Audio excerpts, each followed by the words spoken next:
Hi everybody, today we're here to do a contest video for Jeff Whitcher's Final Destination. Jeff just went over the 1,000 mark. Congrats to him, fantastic.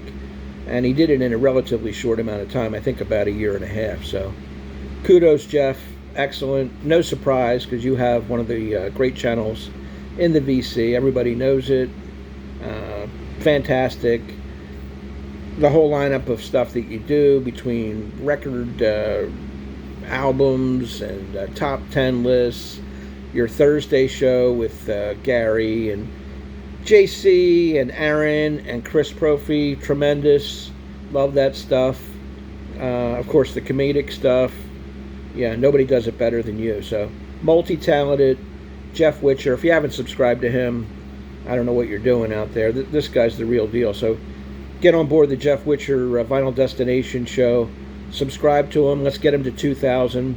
And today's contest, it's simple. Name your favorite band and the reason why.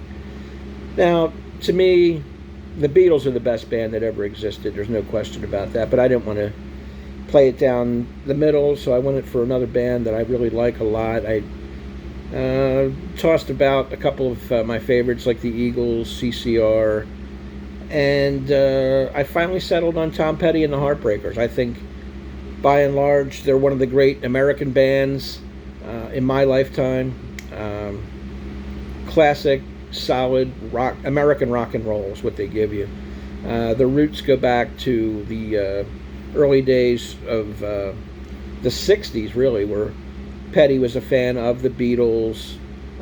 Even the early rock and rollers like the Chuck Berrys and the Buddy Hollies and the Little Richards, the guys that invented rock and roll.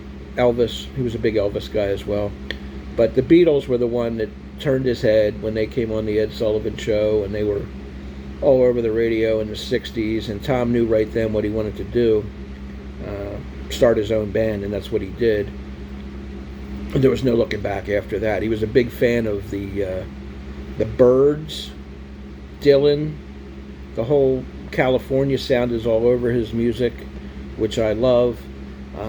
Very melodic music, straight up rock and roll, mind you, but melodies, hooks, all the stuff I like in music.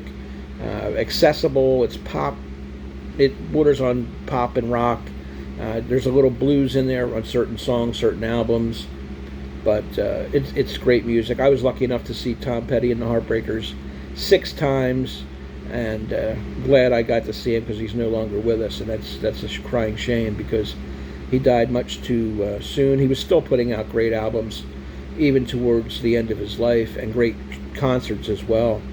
So I have nothing but great things to say about Tom Petty and the Heartbreakers. Not just Tom Petty, but the Heartbreakers. Mike Campbell, lead guitarist, absolutely fantastic.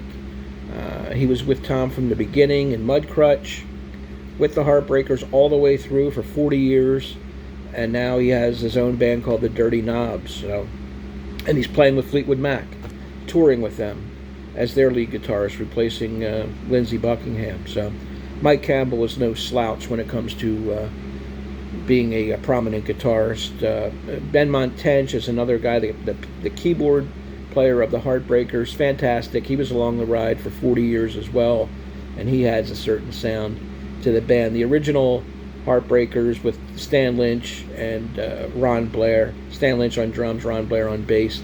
Those were the 5 Heartbreakers, and later they made some changes along the way with Howie Epstein and Steve Ferrone, and they added Scott Thurston. All those guys contributed mightily to the band. So kudos to the Heartbreakers for 40 years of great American rock and roll, and they came along at the right time. Their first album came out in 1976. Of course, that's when rock music was sort of dwindling a little bit. Punk gave it a little shot in the arm. New wave was to come. Disco was taking off in the late 70s. So things were changing, and MTV in the early 80s was going to change the whole game for everybody with the visuals, and you had to have a video to stay in the mainstream, that type of thing. Tom Petty came along in 76, released his first the debut self-titled album, and had American Girl and Breakdown on it. Big hits. Later, Refugee. You can hear in his second album a lot of Beatle influence stuff with I Need to Know and Listen to Her Heart. Very, very melodic with hooks left and right. The third album, Refugee, Don't Do Me Like That, hit after hit, Here Comes My Girl, Even the Losers. I mean, this guy just knew how to write a song, a tremendous songwriter. His structure's fantastic, and he even got into the video game and won some MTV awards for some of his videos as well. So he dominated. He played Live Aid. He was all over the radio through the 80s and the 90s. Did some solo work. Did this his thing with Bob Dylan and the Traveling Wilburys with George Harrison, Jeff Lynne, and Roy Orbison. That was a successful venture as well. He toured with Dylan and the Heartbreakers in the late 80s. So this guy had a full career, successful career, and we were all sad to see him go when he died 4 or 5 years ago. So that's my entry for Jeff Whitcher's contest. Tom Petty and the Heartbreakers, a fantastic American band, good old-fashioned rock and roll music, and that's why I'm going with Tom and the Boys. Congrats again, Jeff. Subscribe to him if you haven't. Thanks, everybody. We'll see you. Take care. Bye.